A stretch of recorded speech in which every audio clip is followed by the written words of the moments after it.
Bangladesh premier league ইতিহাসে কখনো এমন ঘটনা ঘটেনি যা হয়েছে এবারের আসরের আগে। বিপিএল শুরুর 2 দিন আগে চট্টগ্রাম রয়্যালসের ফ্র্যাঞ্চাইজ দল চালাতে অস্বীকৃতি জানায়, দায়িত্ব নিতে বাধ্য হয় বোর্ড।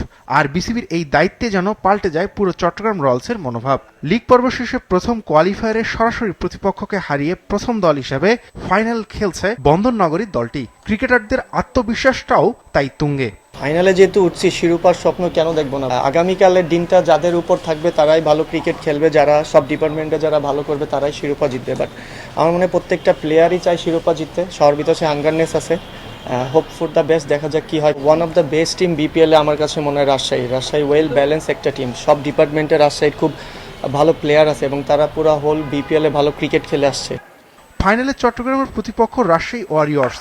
লিগ পর্বে দুই দলই একে অপরকে একবার করে হারিয়েছে, কিন্তু প্রথম কোয়ালিফায়ারে রাজশাহীর বিপক্ষে চট্টগ্রামের ছিল দাপুটে জয়। তবে সেই ফলাফল নিয়ে ভাবতে নারাজ রাজশাহী ওয়ারিয়র্স। টিমের কনসার্নটাই সব থেকে বড় কনসার্ন হয়ে থাকে এবং আমি শিওর আমাদের টিম ম্যানেজমেন্ট যেগুলো ডিসিশন নিচ্ছে প্রত্যেকের সাথে খুবই ওয়েল কমিউনিকেশন হচ্ছে।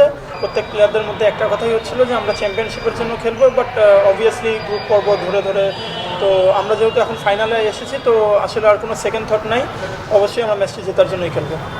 বিপিএল এর এবারের আসরে 395 রান করে সেরা ব্যাটার সিলেটের পারভেজ হোসেন ইমন। 344 রান করে রাজশাহীর নাজমুল শান্ত আছেন 3 নম্বরে। ফাইনালে ইমনকে টপকে যাওয়ার সুযোগ আছে শান্তর। এদিকে বোলারদের মধ্যে 24 উইকেট নিয়ে সেরা চট্টগ্রামের শরীফুল ইসলাম। আসরে 20 উইকেট তালিকায় আর নেই কেউই।